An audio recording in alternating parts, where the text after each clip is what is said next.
Anong love language ng mga tatay ninyo? Para sa mga nakilala naming tatay ngayong Father's Day, ipinadarama nila ang pagmamahal sa sakripisyong ginagawa ng tahimik at walang kapaguran.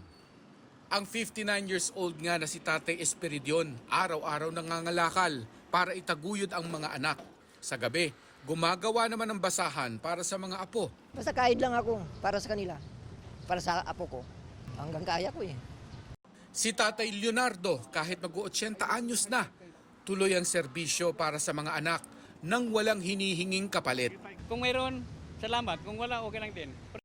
Si Tatay Abel naman na security guard sa Caloocan, ang love language, quality time. Sinusulit ang bakasyon kasama ang nag-iisang anak na si Shalani bago ito umuwi sa Cagayan. Minsan nga po pag nauwi siya sa yung ano na siya, naiiyak talaga ako. Pero wala kasi magagawa eh. Hirap kasi ng buhay. Pareho rin ang sabi ng mga netizen, ang love language daw ng kanilang mga tatay, kulitan, pagluluto, bonding sa inuman, pati nga yung kahit simpleng tawagin lang silang anak.